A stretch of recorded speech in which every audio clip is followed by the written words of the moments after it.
લોહે સૌહરિહંતાણમ નમો લોહે સૌહરિદાનમ નમો લોહે સૌઆયર્યાન નમો લોહે સૌજ્યાયાન નમો લોહે સૌત્રિકાળવતી શ્રાવણમ ઓમકારમિંદુ સંયુક્ત નિત્યમ જયંતી યોગિન કામદમ ઔષધો છે ઓંકારાય નમો નમઃ મંગળમ ભગવાન મંગળમ ગૌતમોની મંગળમ કુંકુંદારી વિજેન્દ્રમોષ મંગળમ નમઃ સમયસારાય સ્વાનુભૂત્યા ચકાસ્તે ચિત સ્વભાવાય ભવાય સર્વાય વિભાવ નિયુત નિરાકાર.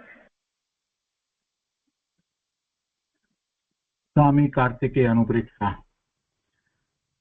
શુભચંદ્રાચાર્ય ભગવાનની ટીકા સહિત અને પંડિત જયચંદી છાબડાના ભાવાર્થ ટીકા સહિત આપણે સ્વામી કાર્તિકેય અનુપ્રેક્ષાનો સ્વાધ્યાય કરી રહ્યા છીએ. પૂજ્ય ગુરુદેવ કાજી સ્વામી એમાંથી ઘણા સિદ્ધાંત અને ન્યાય સમજાવે છે. આપણે 58 ગાથા સુધી સ્વાધ્યાય કર્યો છે. આજે 59મી ગાથાથી આગળ સ્વાધ્યાય લઈએ છીએ. સંસાર ભાવનાનું સ્વરૂપ અને એની આ બધી ગાથાઓ છે.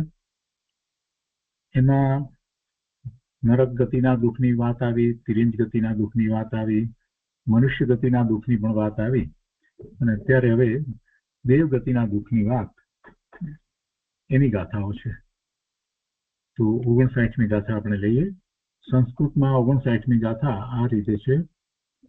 ઇષ્ટ વિયોગે દુઃખ ભવતી મહત્વિના વિષય તૃષ્ણાત્ય વિષય વશાત સુખમ યેષા તેષા કૃતઃ તૃપ્તિ. ગાથાના અર્થમાં કહે છે, મહદ્વીક દેવોને પણ ઇષ્ટ સિદ્ધિ અને દેવાંગના આદિનો વિયોગ થતા દુઃખ થાય છે. જેમને વિષયાધીન સુખ છે તેમને તૃપ્તિ ક્યાંથી થાય? તૃષ્ણા વધતી જ જાય છે.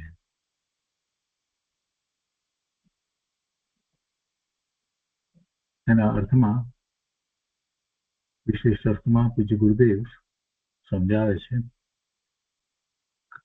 સ્વામી કાર્તિક અનુપ્રેક્ષા પ્રવચન ભાગ પહેલો, પાર નંબર 130 ઉપર કે જુઓ, અહીં તો સ્વભાવ દ્રષ્ટિની વાત છે. ત્રિકાળ સ્વભાવ સ્વતંત્ર છે, વર્તમાન પર્યાય સ્વતંત્ર છે, સંયોગ સ્વતંત્ર છે. ત્યાં ધર્મીને સ્વભાવ ઉપર દ્રષ્ટિ પડી છે એટલે પર્યાયની કે સંયોગની ચિંતા અધિકતા દેખીને તેને ખેદ કે ચિંતાનું દુઃખ થતું નથી. મોટા મોટા દેવોને પણ બહારની ઇષ્ટ સિદ્ધિનો વિયોગ થતા દુઃખ થાય છે. અહીંયા શબ્દ 59માં એ રીતે લીધો ને, મહર્તિના એટલે મહર્તિ દેવોને એટલે મોટા મોટા દેવોને પણ કહે છે કે મોટા મોટા દેવોને પણ બહારની ઇષ્ટ સિદ્ધિનો વિયોગ થતા દુઃખ થાય છે. હવે ઇષ્ટ છે એ બધી બહારની એ સિદ્ધિ છે એ ઇષ્ટ છે એવું તો એમને લાગે છે. કોને લાગે છે? દેવોને લાગે છે. બહારમાં જે કંઈ સંયોગે કરી અને જે સિદ્ધિ પ્રાપ્ત થઈ છે એ ઇષ્ટ છે એવું એમની દ્રષ્ટિમાં છે. એટલે એ અપેક્ષાથી અહીંયા એમ લીધું કે મોટા મોટા દેવોને પણ બહારની ઇષ્ટ સિદ્ધિનો વિયોગ થતા દુઃખ થાય છે. વાસ્તવમાં તો કોઈ સિદ્ધિ એવી છે જ નહીં કે એ ઇષ્ટ હોય. કોઈ ઇષ્ટ નથી, કોઈ અનિષ્ટ નથી, બધા પર જ્ઞેયો છે. એમાં ઇષ્ટપણાની બુદ્ધિ જીવ કરે છે. જીવને ઇષ્ટપણાની બુદ્ધિ થાય છે. મિથ્યા દ્રષ્ટિને એમાં ઘણી એવી બુદ્ધિ થાય છે, પોતાને અનુકૂળ છે અને ઇષ્ટ છે, લાભદાયક છે, એ બધી અનેક પ્રકારે બહારના પદાર્થોમાં સંયોગોમાં એને એવી બુદ્ધિ થાય છે.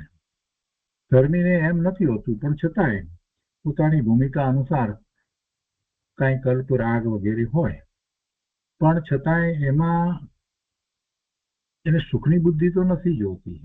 સુખ તો આત્મામાંથી જ પ્રાપ્ત થાય છે એમ જ હોય છે. અહીંયા કહે છે કે મોટા મોટા દેવોને પણ બહારની ઈષ્ટ સિદ્ધિનો વિયોગ થતા દુઃખ થાય છે. ધર્મીએ તો અંદરમાં ચૈતન્ય સ્વભાવની રિદ્ધિને જ ઈષ્ટ સિદ્ધિ માની છે. બહારની રિદ્ધિને તેણે પોતાની માની નથી. એટલે બહારની સામગ્રીનો વિયોગ થતા તેને અજ્ઞાની જેટલું દુઃખ થતું નથી. અલ્પ રાગ હોય તેનું જરાક દુઃખ લાગે તેની અહીં ગણતરી નથી. મુખ્ય વાત સમજવાની છે ને. એટલે શરૂઆતમાં જ ગુરુદેવે પહેલા જ કહ્યું કે ધર્મીને સ્વભાવ ઉપર દ્રષ્ટિ પડી છે. ધર્મીને સ્વભાવ ઉપર દ્રષ્ટિ પડી છે એટલે પર્યાયની કે સંયોગની હીનતા કે અધીનતા જોઈને એને કાંઈ થતું નથી. સંયોગ ચાલ્યા ગયા, જે રિદ્ધિ હતી એ ચાલી ગઈ તો એને કાંઈ ખેદ થતો નથી, દુઃખ થતું નથી, એની કોઈ ચિંતા થતી નથી. અને એવા કાંઈક સંયોગો અનુકૂળતાના આવે કે કોઈ એવી રિદ્ધિ પ્રાપ્ત થાય તો એથી કાંઈ હર્ષથી ઉછળી પડતા નથી. એ તો સંભાવે જુએ છે કે એ વસ્તુ જ મારી નથી, એ ચીજ મારી નથી, એ સંયોગ મારો નથી. એટલે એને એવું દુઃખ થતું નથી. અને અહીંયા ગુરુદેવે એક સ્પષ્ટતા કરી કે ધર્મી જ્ઞાનીને પણ એની ભૂમિકા પ્રમાણે અલ્પરાગ હોય તો તેનું જરાક દુઃખ લાગે તો તેની અહીં ગણતરી નથી. અને હવે ઉદાહરણ દ્વારા સમજાવે છે ગુરુદેવ કે જેમ અગ્નિમાં લાકડા નાખવાથી તે ઓલવાય નહીં, બુઝાય નહીં, પણ વધુ સળગે, તેમ વિષયો તરફની લાગણી તે દુઃખદાયક છે. વિષયો તરફના વલણથી તે દુઃખ ટળતું નથી. એમ કે આટલા વિષયો છે તો હવે આટલા વિષયો હવે આ ભોગવી લઈએ, બસ પછી હવે નહીં. કેટલાક લોકો એવું કહેતા હોય છે બસ આ છેલ્લી વાર, હવે આના પછી આ નહીં. છેલ્લી વાર ક્યારેય આવતી નથી. વિષયનો રાગ છે અને છેલ્લી વાર કરીને પણ જ્યારે એને ભોગવવાનો વિચાર કરે છે એટલે એને અંદરમાં તો એમ છે કે ભોગવવા લાયક તો છે. જ્યારે ભોગવવા લાયક છે વસ્તુ, પદાર્થ, સંયોગ, અને પછી કહે છે કે હવે છેલ્લી વાર, બસ હવે વધારે નહીં, તો એ ક્યાંથી એવું થવાનું જ છે? એવું થતું જ નથી. મૂળમાં જ એની ભૂલ છે. વિષયો, પદાર્થો જે ઇન્દ્રિયના વિષયના કારણ બને છે એ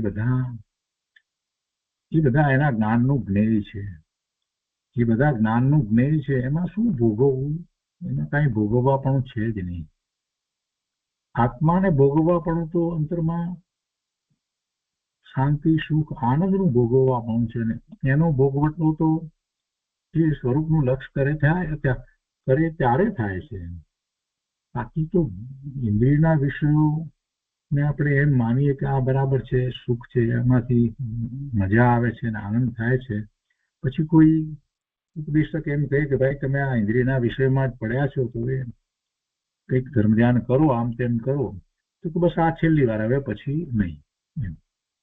ચક્ષુ ઇન્દ્રિયના વિષયો ગમે છે, બધા બહાર ફરવું કરવું આમ તેમ ગમે છે. એવી જ રીતે વાણી વિલાસ ગમે છે. અનેક પ્રકારની તો વિકથાઓ, 4 પ્રકારની વિકથા કહેવામાં આવે છે.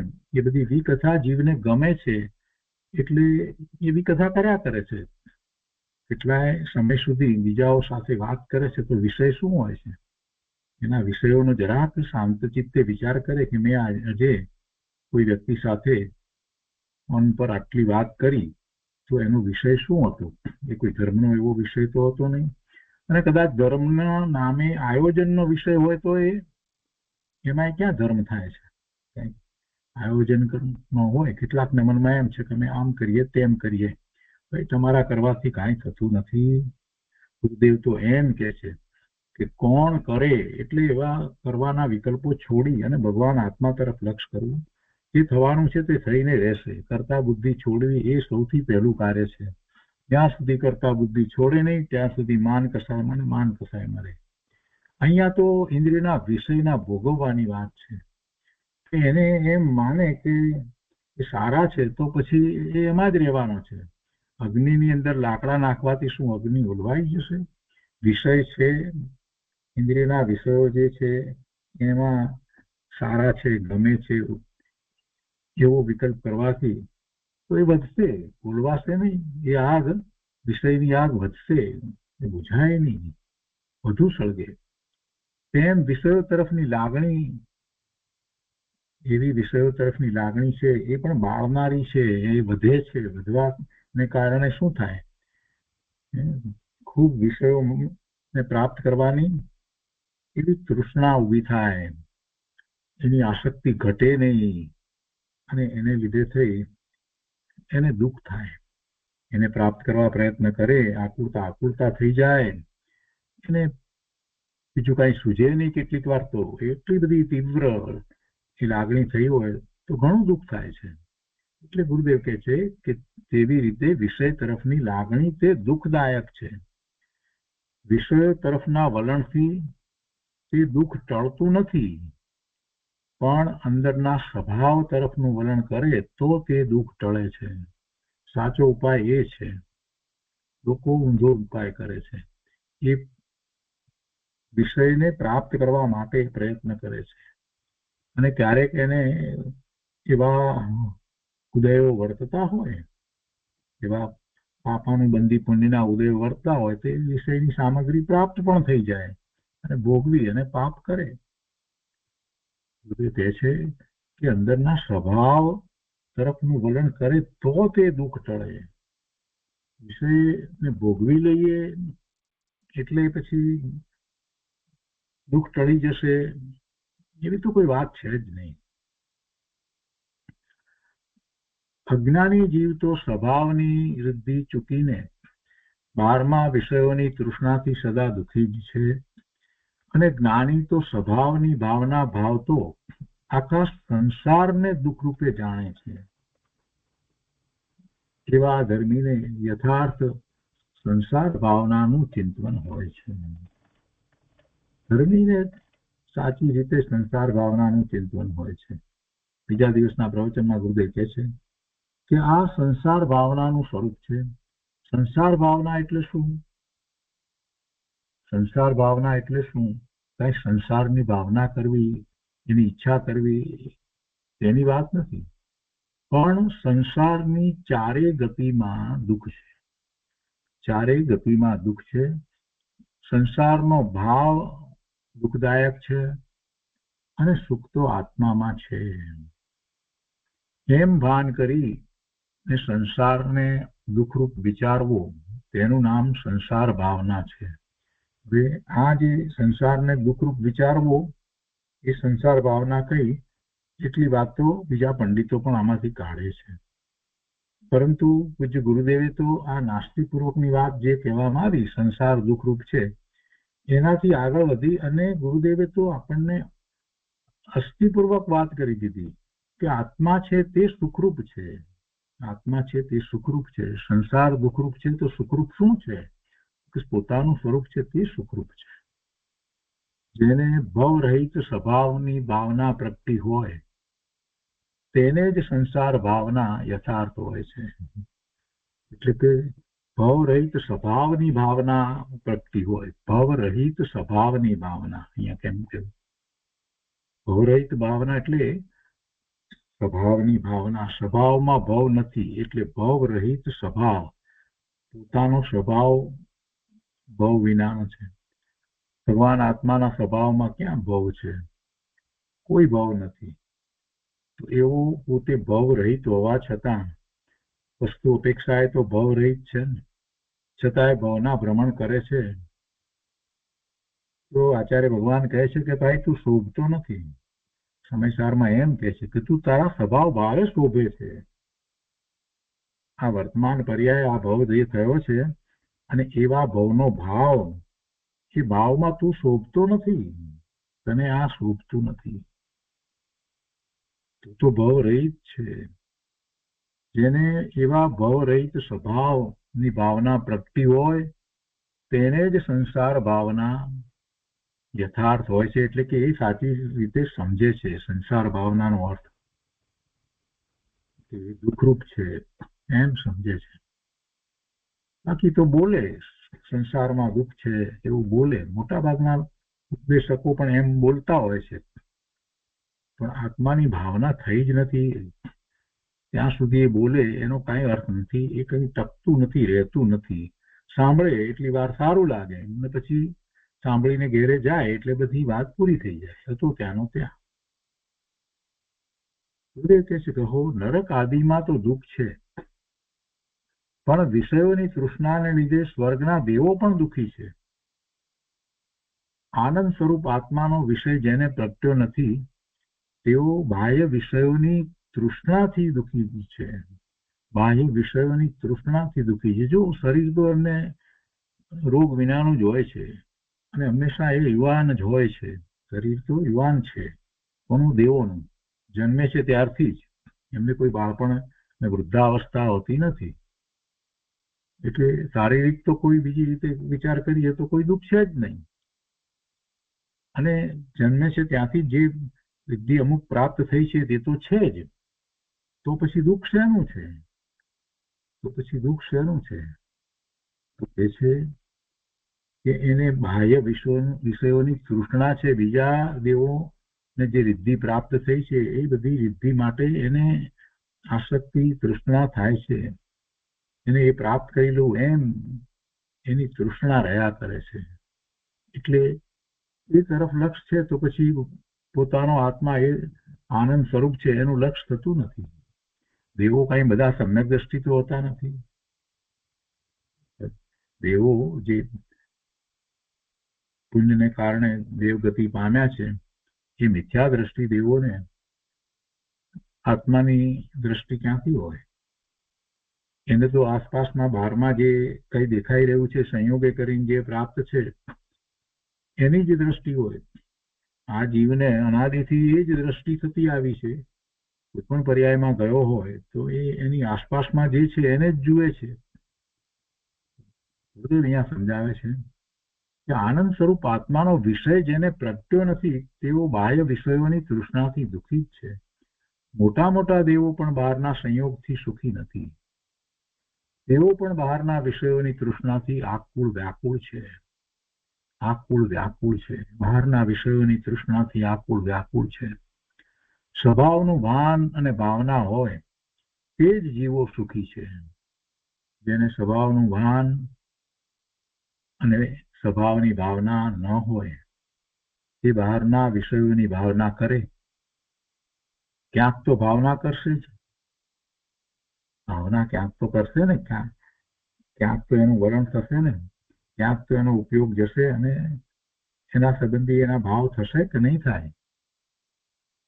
એને આત્માનું દર્શન થયું છે, અનુભૂતિ થઈ છે અને એવો આનંદ પ્રગટ્યો છે એને એની ભાવના થાય, એ તરફનું વલણ થાય, વારે વારે એવા પોતાના સ્વરૂપમાંથી આવતા આનંદને અનુભવવાનો પ્રયત્ન કરે.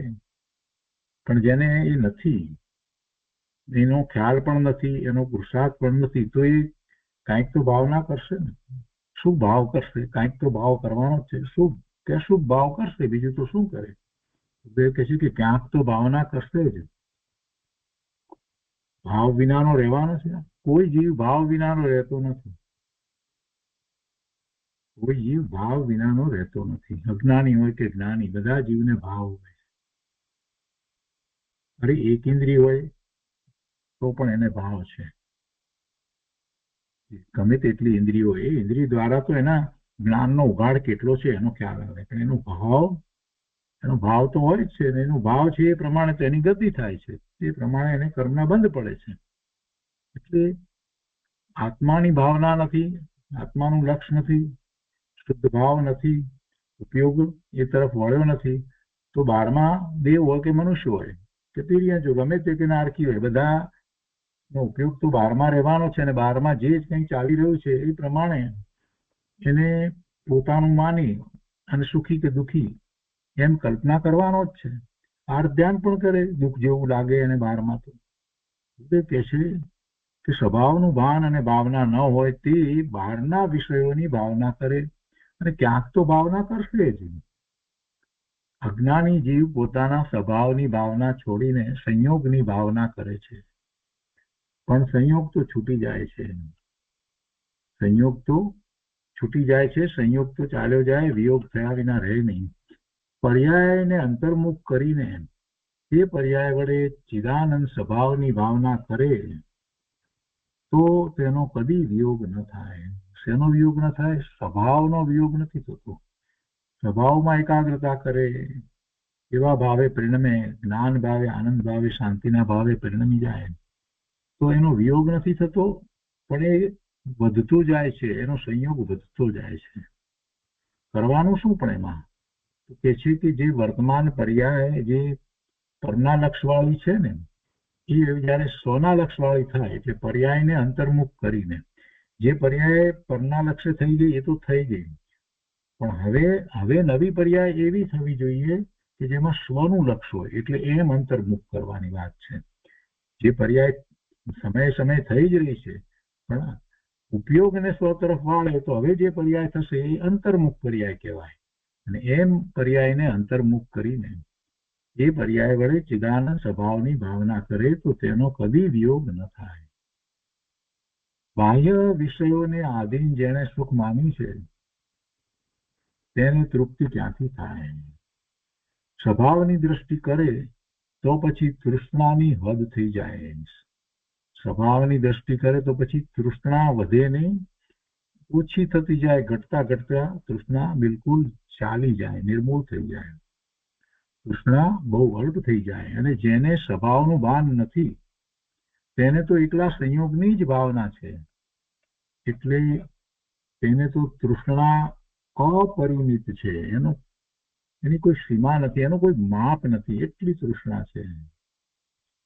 નવી નવી વસ્તુ આવે એને જોવી, જાણવી અને પછી એના સંબંધી વિચારો કરવા, આમાં રસ લેવો, આ બધું શું છે? તૃષ્ણા જ છે એક પ્રકારે. બીજું શું છે? તૃષ્ણા નથી તો બીજું શું છે? સ્ટોરમાં જાય, લેવા ગયો હોય એક વસ્તુ, 10 વસ્તુ લઈને કેમ આવે છે? જરાક વિચાર કરે ને તો એને ખ્યાલ આવે કે પોતે ક્યાં છે, એ જીવ પોતે ક્યાં છે.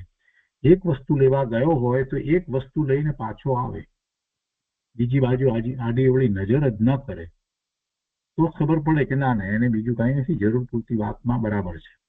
પણ નથી જરૂર એવી 10 વસ્તુ લાવે છે તો એ 10 વસ્તુ બીજી ન જરૂરની લઈને આવે છે તો એને 50 વસ્તુ જોઈ હશે ત્યારે એમાંથી 10 પસંદ કરી હશે.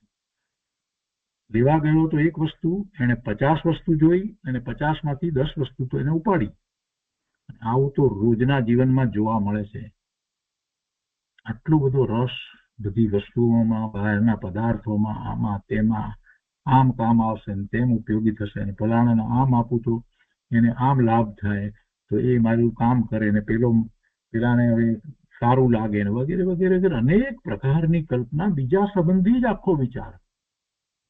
સ્વનો તો કોઈ વિચાર નથી. અને એમ છે કે બીજા જ મારા સુખનું કારણ છે, બીજા મને માન આપે એ સુખનું કારણ, બીજા મારા કામની વાત કરે બીજાને અને એમ કે બહુ સારા છે, બહુ સારું કામ કરે છે, એમાં મને આનંદ. અરે આ બધી મૂઢતા છે. કોઈ મારી પ્રશંસા કરે એથી મને લાભ થાય છે નથી. મારે બીજી વ્યક્તિ દ્વારા પ્રશંસા કરાવવી છે ને એ પ્રશંસાથી હું મોટો એનાથી મને લાભ ને એટલા માટે હું બધું એનો જ વિચાર કર્યા કરું. આવું જ ચાલી રહ્યું છે જગતની અંદર. આપણે જરાક 5-10 મિનિટ શાંતિથી વિચાર કરીએ પોતાનો તો આપણને થાય કે મેં આખા દિવસમાં કોના વિચાર કર્યા? બીજાના જ વિચાર કર્યા. અને શું વિચાર કર્યા? એને કેમ સારું લાગે, કેમ ખરાબ લાગે, કેમ ખરાબ ન લાગે, આ જ વિચાર કર્યા. એનાથી આગળ વધી અને મન તો ક્યાંનું ક્યાંય લઈ જાય છે, ક્યાંની ક્યાંય જૂની સ્મૃતિમાં લઈ જાય છે. આ બધું શું છે? આ બધી તૃષ્ણા છે. અપરિમિત શબ્દ મૂક્યો છે ને એટલા માટે આ વાત કરું છું. ગુરુદેવે મૂક્યો છે કે તૃષ્ણા અપરિમિત છે, એની કોઈ સીમા નથી. આ બધું તૃષ્ણા જ કહેવાય. એ બધા વિચારો કરવાનું કેમ સૂઝે છે? ક્યાંક ઊંડે એમાં રસ છે. રસનો અર્થ એ થયો કે તૃષ્ણા છે. રસનો અર્થ જ એ થયો તૃષ્ણા છે. બહુ મોટી વાત છે. ગુરુદેવે બહુ સરસ શબ્દ મૂક્યા છે. તૃષ્ણા અપરિમિત છે. અબજો અબજો વર્ષ સુધી સ્વર્ગમાં રહે છતાં દેવો અતૃપ્તપણે મળે છે. અબજો વર્ષ સુધી એ બધા એટલા ભોગમાં, સામગ્રીમાં, એ બધાની વચ્ચે રહ્યા છે, છતાં એવું થાય છે કે ચાલો હવે બસ બહુ થયું, હવે પૂરું થયું, સંતોષ. એમ સંતોષ કરીને દેવો મળે છે એટલે એમનું જીવન પૂરું થાય છે? ના, એવું નથી. મિથ્યા દ્રષ્ટિ દેવોને એમ હોતું નથી. એટલે તો જયારે એમને 6 મહિના પહેલા ખબર પડે છે કે હવે પોતાનું આયુષ પૂરું થવા આવ્યું છે, તો કેટલા બધા વિચલિત થઈ જાય છે, કેટલા બધા ચિંતિત થઈ જાય છે, કેટલાકને તો આર્ધ્યાન થઈ જાય છે. આ બધા સંયોગોને આ બધું છોડીને મારે નીકળી જવું પડશે, અને એમાં તો ક્યાંના ક્યાંય ચાલ્યા જાય છે, હલકી ગતિમાં ચાલ્યા જાય છે, પિરિયંચમાં ચાલ્યા જાય છે. અહીંયા કહે છે કે અબજો અબજો વર્ષ સુધી સ્વર્ગમાં રહે છતાં દેવો અતૃપ્તપણે મરે છે. આપણે તો ક્યારેય આવો વિચારે નથી કરતા. ચૈતન્ય સ્વભાવના ભાન વિના ક્યાંય તૃપ્તિ થતી નથી. જુગવિયા મનુષ્યો થાય છે, તેમને 3 ગાઉનો દેહ હોય છે, મોટો દેહ હોય છે, અને અબજો અબજો વર્ષનું આયુષ્ય છે. તેઓ પણ ભોગથી તૃપ્તિ પામતા નથી, અને વિષય તૃષ્ણાથી દુઃખી જ છે. જ્યાં સ્વર્ગના મોટી મોટી રિદ્ધિવાળા દેવો પણ વિષય તૃષ્ણાથી દુઃખી જ છે, ત્યાં બીજાની તો શું વાત. મોટા દેવોની વાત લીધી છે ને આ ગાથાની અંદર, એ પણ દુઃખી છે, તો પછી બીજાની તો શું વાત. દેવોને શારીરિક દુઃખ નથી, પણ માનસિક દુઃખ છે. પણ શારીરિક દુઃખ કરતા માનસિક દુઃખ તીવ્ર છે, અને તે વાત હવે વધારે આગળ 60મી ગાથાની અંદર કરે છે. તો આપણે ગાથા 60 લઈએ. હવે શારીરિક દુઃખોથી માનસિક દુઃખ મોટું છે એમ 60મી ગાથામાં કહે છે. સંસ્કૃતમાં ગાથા આ રીતે છે: શારીરિક દુઃખતઃ માનસ દુઃખમ ભવતિ અતિ પ્રચુરમ માનસ દુઃખયુતઃ હિ વિષયા અપી દુઃખાવહા ભવંતિ. એના અર્થમાં કહે છે, કોઈ સમજે કે શરીર સંબંધી દુઃખ મોટું છે અને માનસિક દુઃખ અલ્પ છે, તો તેને અહીં કહે છે કે શારીરિક દુઃખથી માનસિક દુઃખ ઘણું તીવ્ર છે, મોટું છે. જો માનસિક દુઃખ સહિત પુરુષને અન્ય ઘણા વિષયો હોય તો પણ તેઓ દુઃખદાયક ભાસે છે. માનસિક દુઃખ સહિત પુરુષને અન્ય ઘણા વિષયો પ્રાપ્ત થયા હોય, એટલે બધી રીતે સગવડો હોય, અનુકૂળતાઓ હોય, એમ બધા વિષયો ઘણા બધા પ્રાપ્ત થયા હોય તો પણ તેઓ બધું પણ એને દુઃખદાયક ભાસે છે, માનસિક દુઃખ. ભાવાર્થમાં કહે છે કે મનમાં ચિંતા થાય ત્યારે સર્વ સામગ્રી દુઃખરૂપ જ ભાસે છે. બધું જ હોય, કોઈ વાતે એને કઈ ઓછપ અધુરાશ મણા ન હોય, પણ છતાં દુઃખી દુઃખી દુઃખી. માનસિક દુઃખ બહુ મોટું છે. શરીરમાં પણ કઈ તકલીફ ન હોય, બધું બરાબર હોય, ઘરમાં બધું બરાબર હોય, છોકરાઓ તે બધા બધું બરાબર છે, ધન સંપત્તિ બરાબર છે, કોઈ વેપાર ધંધામાં ખોટ ગઈ નથી, બધું બરાબર છે, પણ મનમાં કોઈક ચિંતા ઉભી થઈ છે, દુઃખી દુઃખી દુઃખી, વ્યગ્ર વેગ્ર વેગ્ર. તો વ્યવહારમાં જોવામાં આવે છે, ખાવાનું પણ ભાવે નહીં, મનમાં કોઈ ચિંતા આવી ઉપાધિ થઈ હોય તો એનો વિસ્તાર કરતા અહીંયા ગુરુદેવ કહે છે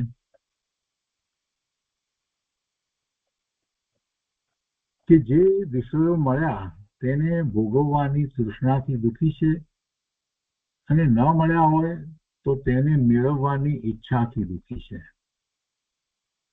બે રીતે દુઃખી.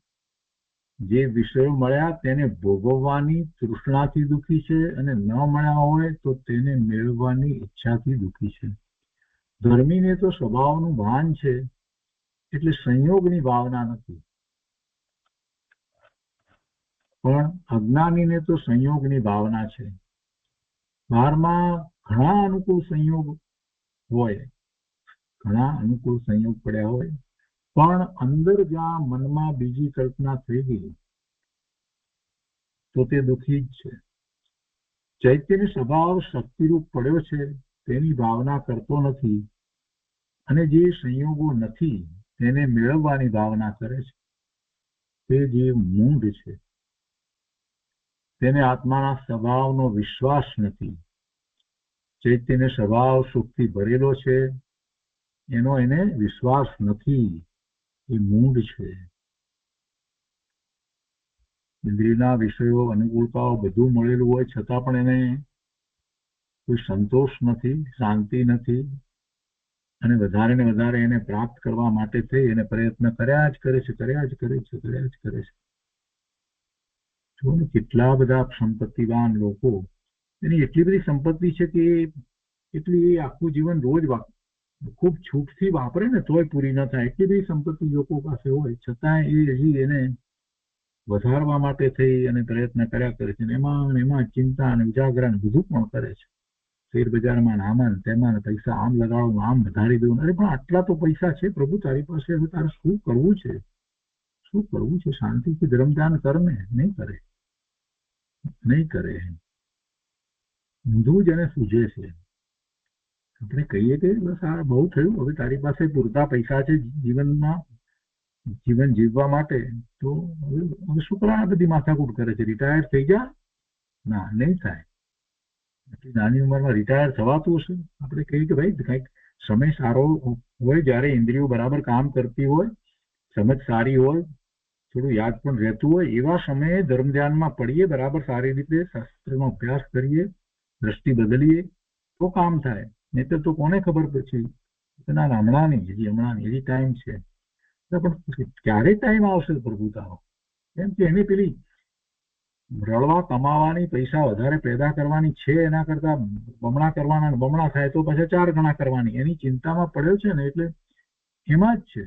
અને જે પ્રાપ્ત થયું છે એને કારણે એને સંતોષય નથી, એનું સુખય નથી, કલ્પિત સુખ પણ એનું નથી, એને એ તો ચિંતામાં જ છે. એ ક્યાંથી જાય? તો બહુ જોવામાં આવે છે, આપણે વ્યવહારમાં જોઈએ છીએ ને, લોકોને દુઃખી જ છે. ચૈત્યનો સ્વભાવ શક્તિરૂપ પડ્યો છે તેની ભાવના કરતો નથી, અને જે સંયોગો નથી તેને મેળવવાની ભાવના કરે છે તે જે મૂળ છે તેને આત્માના સ્વભાવનો વિશ્વાસ નથી. ચૈત્યનો સ્વભાવ સુખથી ભરેલો છે તેનો વિશ્વાસ કરીને તેની જેટલી ભાવના કરે તેટલું સુખ પ્રગટે. આ સીધી સરળ વાત છે. ચૈત્યનો સ્વભાવ સુખથી ભરેલો છે તેનો વિશ્વાસ કરીને તેની જેટલી ભાવના કરે, ચૈત્યનો સ્વભાવની જેટલી ભાવના કરે, એકાગ્રતા કરે, ચૈત્યનો સ્વભાવનું મહાત્મ્ય લાવે, એના વિશે ચિંતન કરે, આખો દિવસ એમાં જ ગાળે, તો એ જ બધું સાચું સુખ છે. એટલે કે એમાંથી આગળ વધતા એને અનુભૂતિ થાય, એટલે એવું સુખ પ્રગટે. સંયોગમાં ગમે તેટલી ભાવના કરે તો તેમાંથી કદી સુખ આવવાનું નથી, પણ તે તૃષ્ણાથી દુઃખ જ છે. જે સ્વભાવ અસ્થિરૂપ છે, ઓહાપણે છે, તેનો ભરોસો કરતો નથી, અને જે સંયોગો પોતામાં નાસ્તિરૂપ છે, સંયોગો પોતામાં ક્યાં છે? પોતામાં સંયોગોનું અસ્તિત્વ છે નહીં. સંયોગો તો બહારમાં પર પદાર્થો પોતાની સમીપમાં આવ્યા છે એવો સંયોગ છે, કે પોતાની વસ્તુ નથી, પોતાની અંદર નથી.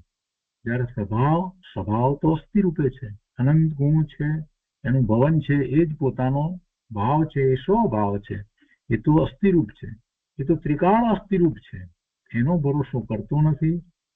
અને જે સંયોગો પોતામાં નાસ્તિરૂપ છે તેનો ભરોસો કરીને તેમાંથી સુખ લેવા માંગે છે, તેથી તે જળની ભાવના ભાવે છે, અને એવો જળની ભાવના ભાવનારો એ મિથ્યા દ્રષ્ટિ છે. આગળ સમજાવે છે કે કોઈ એમ ભાવના ભાવે કે મારે ઘણા પૈસા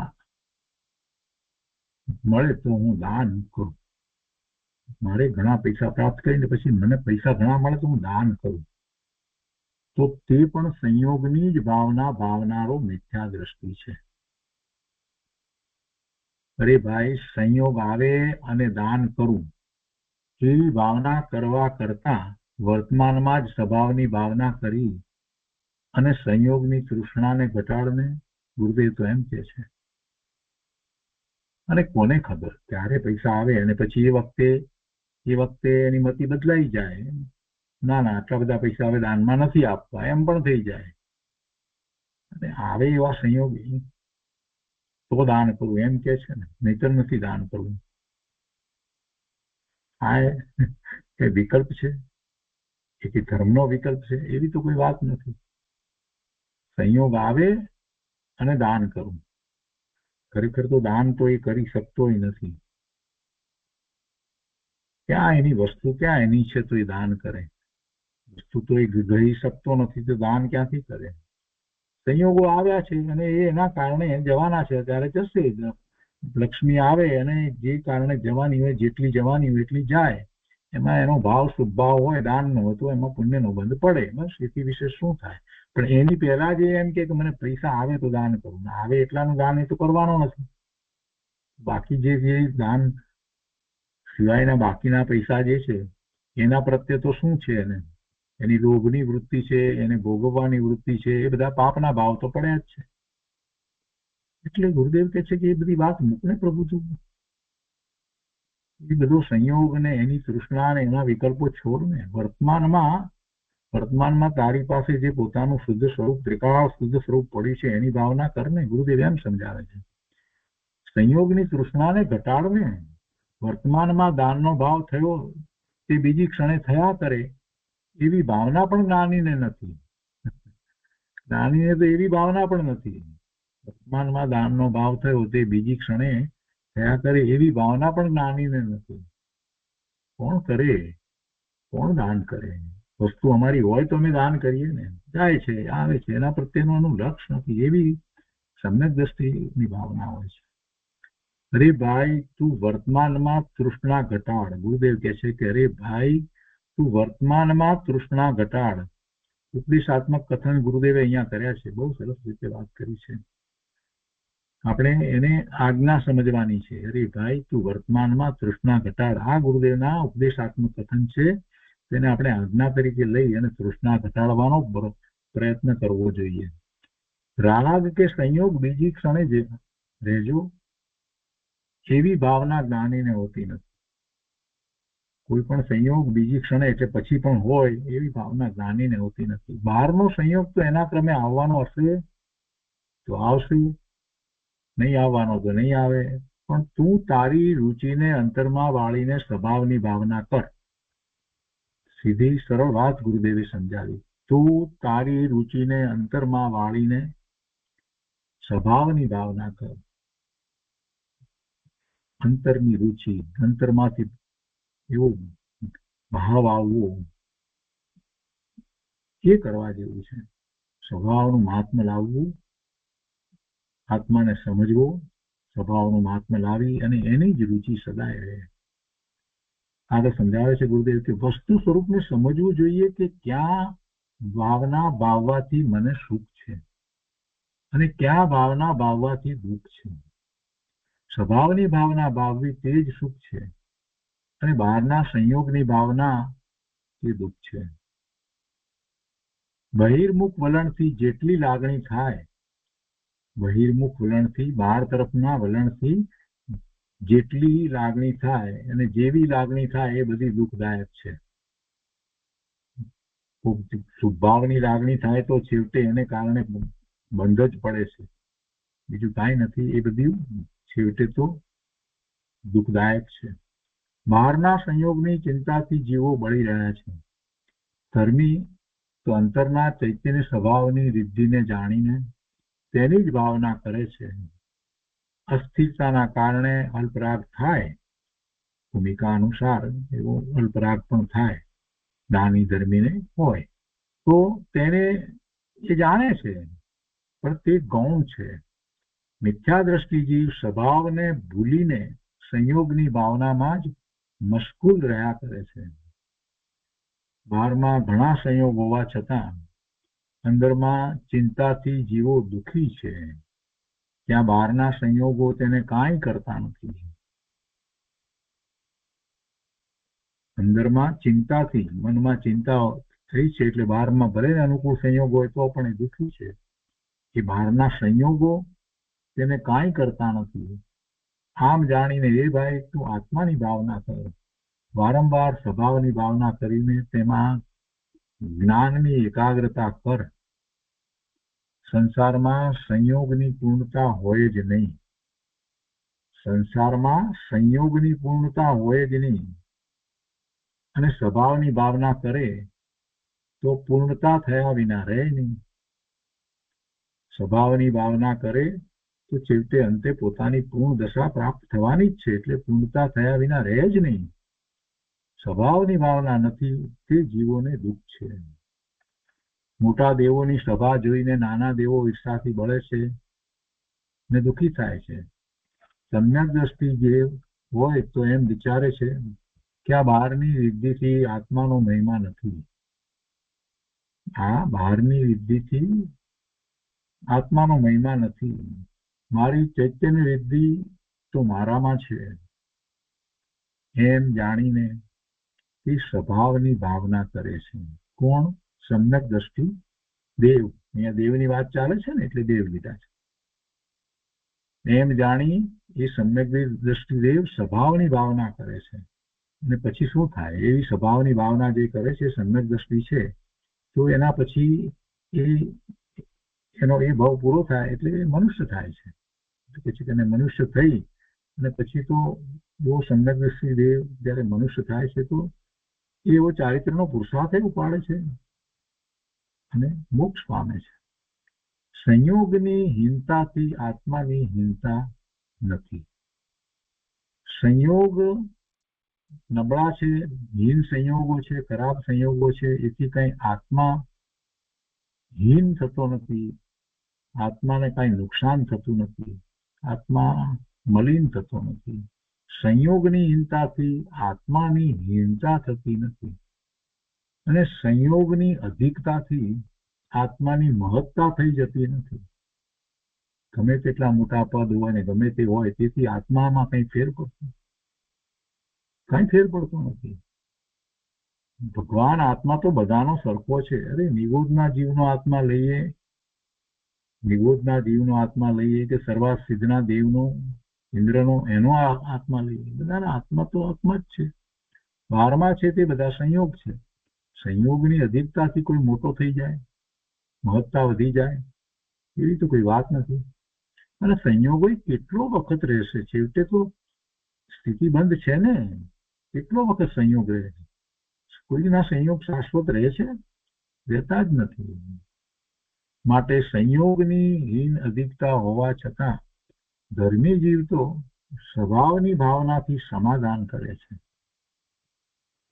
જો સ્વભાવને સંયોગથી ભિન્ન જાણીને તેની ભાવના કરવી તેનું નામ ધર્મ છે.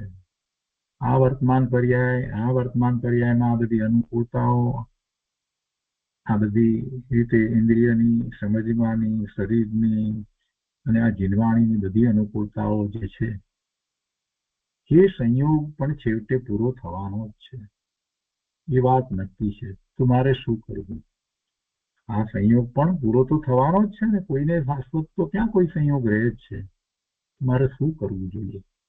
જીવે આ વિચાર કરવાનો છે કે મારે આવા સંયોગ મળ્યા છે તો એનો લાભ એ રીતે લેવો જોઈએ કે વધારે ને વધારે સ્વરૂપની ભાવના કરવી, સ્વભાવ ભાવે પરિણમવાનો પુરુષાર્થ વધારવો જોઈએ.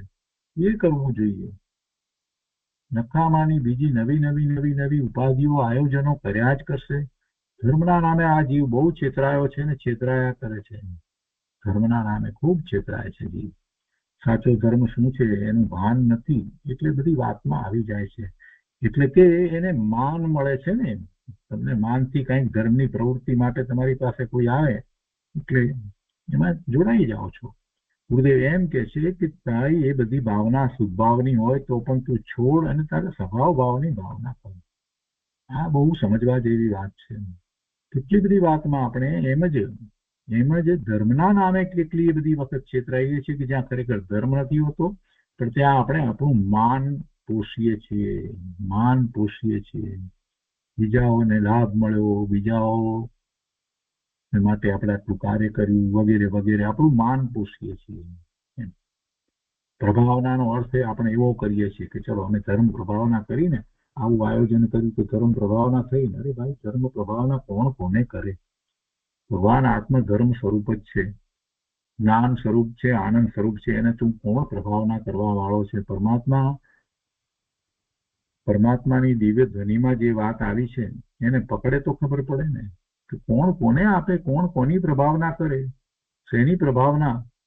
સાક્ષાત તીર્થંકર ભગવાન કેવળી પરમાત્મા પણ એવી પ્રભાવના કરી શકતા નથી, કેમ કે સામે બેઠેલા જીવો પોતાની પ્રાપ્તતા હોય, યોગ્યતા હોય તો પામે છે.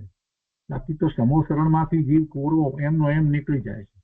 આટલી મોટી પ્રભાવના હતી દિવ્ય ધ્વનિની, એમાંથી કાંઈ પકડ્યા વગર નીકળી ગયો. પ્રભાવના એને ન મળી. કેમ ન મળી? ભગવાને આપી પ્રભાવના. એની યોગ્યતા હોય તો પ્રાપ્ત થાય. એમાં કોણ કોને પ્રભાવના કરે? ગુરુદેવ કહે છે કે સ્વભાવને સંયોગથી ભિન્ન જાણીને તેની ભાવના કરવી, તેનું નામ ધર્મ છે. આ ધર્મ તો છે. બહુ સુંદર ગાથા છે. એમાં જે ભાવ ભર્યા છે એ ગુરુદેવ એમાંથી કાઢ્યા છે. ગુરુદેવ કહે છે કે જેને મનમાં ચિંતા હોય, ચિંતાની વાત આ ગાથામાં આવી ને, કહે છે કે જેને મનમાં ચિંતા હોય તેને સર્વ સામગ્રી દુઃખરૂપ પાસે છે. હવે એની એ જ સામગ્રી કાલે બરાબર સારી લાગતી હતી, એમાં આનંદ થતો હતો, આજે એક વાત ક્યાંકથી આવી ગઈ, બસ ચિંતામાં પડી ગયો. હવે એ ચિંતામાં પડી ગયો, એની એ જ સામગ્રી એને સુખરૂપ લાગતી નથી. જેને મનમાં ચિંતા હોય તેને સર્વ સામગ્રી દુઃખરૂપ ભાસે છે. સંયોગમાં સુખ હોય તો તે વખતે ક્યાં ગયું? સંયોગ તો એનો એ જ છે, પણ ચિંતા મનમાં કાંઈક આવી તો એના એ જ સંયોગ છે. બધું એ જ છે. ઘર બહાર છોકરા તે બધી મિલકત બધું કાંઈ ગયું નથી, પણ કોઈક એવી ચિંતા આવી, પતી ગયું. કઈ એને સુખ લાગતું નથી. ગઈકાલે તો ઉછળતો હતો, આજે તો એ ગમગીન થઈ ગયો છે. બધું કહે છે કે સંયોગમાં સુખ હોય તો તે વખતે ક્યાં ગયું એ સુખ? એનું ક્યાં ગયું? જ્ઞાનીને સંયોગમાં સુખની બુદ્ધિ છે જ નહીં, એટલે તેને સંયોગ તરફની ચિંતા લંબાતી નથી. આવી ચિંતા કઈ લંબાતું નથી. જે થાય છે તે થાય છે. પોતે તો ભગવાન આત્મા છે, સ્વભાવની ભાવના કર્યા કરે છે. એને સ્વભાવની ભાવના છે. સાતમી નરકની પ્રતિકૂળતામાં પડેલો સમ્યક દ્રષ્ટિ જીવ ત્યાં પણ સ્વભાવની ભાવના ભાવે છે, અને જેટલા અંશે સ્વભાવની ભાવના ભાવે છે તેટલા અંશે તે સુખી છે. અને અજ્ઞાની જીવ સ્વર્ગમાં પણ વિષયોની ભાવનાથી દુઃખી જ છે. કેટલી મોટી વાત કરી દીધી. અહીંયા કોઈએ પ્રશ્ન કર્યો, વધારે સ્પષ્ટતા માટે રામજીભાઈ કેટલીક વખત એવા પ્રશ્ન કરતા હતા. અહીંયા પ્રશ્ન કર્યો કે આત્મ સાક્ષાત્કાર માટે રોવે છે તો શું? એમ આત્મ સાક્ષાત્કાર કરવા માટે રડે છે તો કોઈને એમ થાય કોઈ તો બહુ સારી વાત છે કે આત્મ સાક્ષાત્કાર માટે થઈને આત્મા આંસુ આવે છે, એમ એટલે રોવે છે. એમ હવે જો ગુરુદેવ સમજાવે છે તો તે પણ ચિંતા અને દુઃખ છે. આત્મ સાક્ષાત્કાર માટે કોઈ ચિંતા ન હોય. અમે ધ્યાન કરીએ છીએ પણ અમને કેમ અનુભૂતિ થતી નથી? આનંદની અનુભૂતિ તમે કહેતા હતા, પણ અમને તો કાંઈ થતી નથી. એની ચિંતા ન હોય. ગુરુદેવ કહે છે એની ચિંતા ન હોય. આત્મ સાક્ષાત્કાર માટે કોઈ રોએ તો કે છે કે તો તે પણ ચિંતા કહેવાય અને એ દુઃખ જ કહેવાય. ખરેખર એ હોય જ નહીં. એને આત્મ સાક્ષાત્કારની રુચિ અંદરમાં પડી હોય એને તો પુરુષાર્થ બમણા જોરથી ચાલુ થાય. આત્મ સાક્ષાત્કારના ઉપાયથી આત્મ સાક્ષાત્કાર થાય. રોવાથી થાય, રડવાથી આત્મ સાક્ષાત્કાર થવાનો છે, ચિંતા કરવાથી આત્મ સાક્ષાત્કાર થવાનો છે. અનુભૂતિ કેવી રીતે થવાની છે? એનો ઉપાય કરવાથી, સાચી દિશામાં પુરુષાર્થ કરવાથી આત્મ સાક્ષાત્કાર થાય. તેનો જે ઉપાય છે તે સમજે નહીં અને રોય, તેથી શું? એ તો એક જાતનું આર્ધ ધ્યાન છે. એ આર્ધ ધ્યાનથી ધર્મ થવાનું માને તો મિથ્યાત્વનું પોષણ થાય છે. ઉદાહરણ આપીને ગુરુદેવ સમજાવે છે કે સ્ત્રીનો ધણી મરે, એનો પતિ મરી જાય, ત્યાં પાછળ સતી થાય. પહેલા સતી થવાનો રિવાજ હતો, એક ખોટો કુરિવાજ હતો. કેટલીક વખત તો પરાણે એને સતી કરતા. સતીનો ધણી મરે ત્યાં પાછળ સતી થાય, અને એ એમ માને કે ફરીથી તેનો સંયોગ થાય. એની પાછળ સતી થાય એટલે પછી એનો એમ કે એ ફરી પાછા બીજા ભાવમાં બંને ભેગા થાય, એમ તો ફરીથી તેનો સંયોગ થાય. ગુરુદેવ કહે છે કે પણ તે મૂંઢતા છે, એ મોટી મૂંઢતા છે. એવો કોઈ સંયોગ એવી રીતે હોતા નથી. સંયોગમાં પહેલી વાત તો સંયોગ થાય તોય શું, સંયોગમાં એને સુખની બુદ્ધિ પડી છે એ જ મોટામાં મોટું મિથ્યાત્વ છે. અરે અમે તો આત્મા છીએ. ગુરુદેવ કહે છે કે સ્ત્રીનો ધણી મળે ત્યાં પાછળ સતી થાય, અને એમ માને કે ફરીથી તેનો સંયોગ થાય. પણ તે મૂંઢતા છે. સંયોગમાં તેને સુખની બુદ્ધિ પડી છે. અરે અમે તો આત્મા છીએ, જ્ઞાન સ્વભાવી છીએ, એવો જ જેને વિશ્વાસ નથી તેને આવી સંયોગમાં સુખની બુદ્ધિ હોય છે, સંયોગને મેળવવા પ્રયત્ન કરે છે, અને એની એને ચિંતા થાય છે કે અરે મરીને ક્યાં જશું, અહીંથી દેહ છૂટશે ને ક્યાં જઈશું, એની એને ચિંતા થાય છે. જેને આત્માની બુદ્ધિ થઈ છે, આત્માનું લક્ષ્ય થયું છે, સ્વભાવ ની ભાવના થઈ છે, એને કઈ એવું હોતું નથી મરીને ક્યાં જઈશું, ક્યાંક જઈએ એવી કોઈ વાત હોતી નથી. કોઈ નિદાન કરતો નથી. ભગવાન આત્મા તો જેને અનુભવમાં આવ્યો છે એને તો બીજું શું જોઈએ છે, ક્યાં જવું છે, ક્ષેત્રાંતર થી કઈ વધારે સુખ છે એવી કોઈ વાત નથી. અહીંયા કરતા બીજી જગ્યાએ જવું તો મને સુખ મળે એવું કઈ હોતું નથી. જે આત્મામાં બેઠો છે એને તો બધું ત્યાં જ છે, એને બહારના સંયોગો કઈ કરતા નથી. મરીને ક્યાં જશું કોઈ વાત નથી, એને ચિંતા નથી. હા, ઉપદેશકો કોઈક અપેક્ષાથી એને એમ કહે છે કે ભાઈ પુનર્જન્મ છે અને અહીંથી તારે આ ભાવમાંથી નીકળીને ક્યાંક બીજા ભાવમાં જવાનું છે, અને તું વિચાર કર કે તે અત્યાર સુધી શું કર્યું કે જેથી કરી અને તને એવી મનુષ્યની કે દેવની ગતિ મળે જેમાં તું ધર્મ ધ્યાન કરી શકે. તું કઈ કર્યું છે? એમ કરી અને એને સમજાવવામાં આવે. એ વાત જુદી છે, અહીંયા એ વાત નથી. અહીંયા તો ચિંતાની વાત લીધી છે, અને પેલી સતી થવામાં આવી મૂળતા એની વાત લીધી છે. એ બધું મિથ્યાત્વ છે. મિથ્યા દ્રષ્ટિ દેવ હોય તે મરીને ઢોર થાય, કિરીચમાં જાય, ત્યાં તે ચિંતાથી દુઃખી થાય છે. જેણે સ્વભાવનો વિશ્વાસ પ્રગટ કર્યો છે તે ધર્માત્માને એવી ચિંતા થતી નથી કે મારું શું થશે. ધર્મીને ઉત્તમ સ્વર્ગ અને મનુષ્ય સિવાય બીજો અવતાર હોય પણ નહીં. દેખે છે કે જીવ સ્વભાવને ભૂલીને વિષયોની ભાવના તરફ પોતાના પરાક્રમને પુરુષાર્થને વાપરે છે, મહેનત ત્યાં એ બધું કરે છે. તેને બદલે જો ચૈતન્ય સ્વભાવની રુચિ કરે તો પરાક્રમ ચૈતન્યમાં વળ્યા વિના રહે નહીં. સ્વભાવની રુચિ કરે તો બધો પુરુષાર્થ એ તરફ વળે, ચૈતન્યમાં વળ્યા વિના રહે નહીં. જીવનું પરાક્રમ તો સદા જાગૃત છે. જીવનું પરાક્રમ તો સદા જાગૃત છે. જે તરફ રુચિ છે એ તરફ વળે છે. રુચિ અનુયાયી વીર્ય કહેવાયું છે ને. અજ્ઞાનીને ઊંધી દિશામાં પરાક્રમનું વલણ છે, અને જ્ઞાનીને સ્વભાવની ભાવનામાં પરાક્રમની જાગૃતિ વર્તે છે. પણ પરાક્રમ તો બંનેને જાગૃત છે. જો પરાક્રમનો અભાવ થાય તો આત્માનો જ અભાવ થાય. શું કે છે? જો પરાક્રમનો અભાવ થાય તો આત્માનો જ અભાવ થાય. પરાક્રમ તો એને છે જ, એનો પ્રયત્ન પુરુષાર્થ એ બધું તો એનું ચાલ્યા જ કરે છે, થયા જ કરે છે, પણ કઈ દિશામાં થાય છે? આત્મામાં પરાક્રમ એટલે કે પુરુષાર્થ નામનો સ્વભાવ છે, તે કદી પુરુષાર્થ વગરનો હોય નહીં. જેવી રુચિ કરે તે દિશામાં પુરુષાર્થનું વલણ થાય છે. જેવી રુચિ કરે તે દિશામાં પુરુષાર્થનું વલણ થાય છે. તો આજનો સ્વાધ્યાય આપણે અહીંયા સુધી રાખીએ છીએ, 60મી ગાથા સુધી. અને આ બીજી બધી અનુકૂળતા હોય છતાં મનની ચિંતાને કારણે પણ કેટલો દુઃખી થઈ જાય છે, અને એને કારણે એના ભાવ એવા બદલાઈ જાય છે, એવા ભાવ થાય છે ચિંતા વ્યગ્રતાની સાથે, જે આર્થ ધ્યાનના કે કોઈક વખત રૌદ્ર ધ્યાનના, તો એને કારણે એના બીજા ભાવની અંદર પણ શું મળે છે? પાપના બંધ પડ્યા હોય તો શું પ્રાપ્તિ થાય? એ પિરિયંચમાં કેમાં ચાલ્યું જાય?